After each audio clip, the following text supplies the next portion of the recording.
Sudah tidak asing lagi jika kita mendengar selebriti kungfu Cina seperti Jackie Chan, Andy Lau, Jet Li, Donnie Yen, dan lainnya. Selain nama-nama tersebut, ada seorang selebriti yang dikenal dengan King of Comedy. Siapa lagi kalau bukan Stephen Chow. Stephen lahir dengan nama asli Zhao Xingxi. Ia lahir pada tanggal 22 Juni 1962 silam di Hong Kong. Stephen kecil sudah mengalami pahitnya kehidupan ketika ia harus menerima kenyataan bahwa orang tuanya bercerai. Ia dan saudara-saudaranya pun kemudian dibesarkan dalam sebuah proyek pemerintah bersama ibu dan neneknya. Memasuki masa muda, Stephen Chow terpukau ketika melihat aksi Bruce Lee dalam film laga Sub-Indo yang diperankannya. Ia terinspirasi untuk menjadi bintang seni bela diri seperti sang idola. Bahkan setelah melihat film First of Fury yang dimainkan oleh Bruce Lee, ia pun memutuskan untuk mengikuti jejak Bruce Lee untuk menjadi aktor. Lulus dari sekolah akting TPB pada tahun 1983, Stephen Chow kemudian dipercaya untuk memandu sebuah tayangan anak-anak dalam program Space Shuttle 430. Padahal pada saat itu ia jarang berinteraksi dengan bahkan tidak menyukai anak-anak. Meskipun demikian, ia tetap menjalankan acara dengan sangat baik. Ia membantu acara tersebut kurang lebih 5 tahun dan membuahkan hasil. Acara ini kemudian menjadi populer seiring popularitas yang diraih oleh Chow muda. Mulai tayangan ini, karir Stephen di dunia hiburan pun dimulai.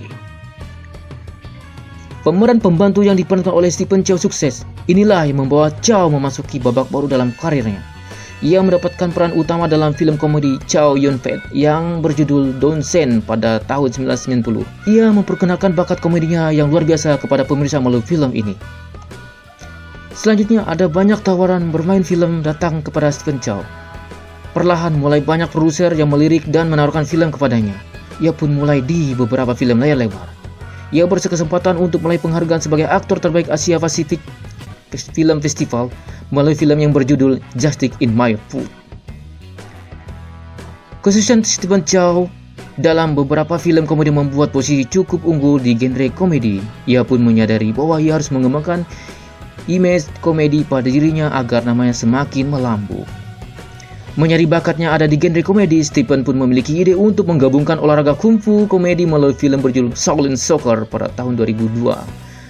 Pada film tersebut, terdapat beberapa efek CGI digital yang digunakan untuk membantu menciptakan efek aksi yang menakjubkan dengan bantuan koreografer legendaris Tony Ching Siu Tung. Terdapat sentuhan menaik dan gaya pada adegan berkali sehingga film ini mudah diterima dan dinikmati oleh pemirsa. Film ini pun booming dan menduduki peringkat tertinggi dalam sejarah perfilman Hong Kong dengan keuntungan $60 juta. Bahkan film ini termasuk dalam kategori film terlaris pada masa itu. Oke cuy semua, udahlah, tinggal tunggu part 2 saja ya cuy. Sip, Mimin permisi.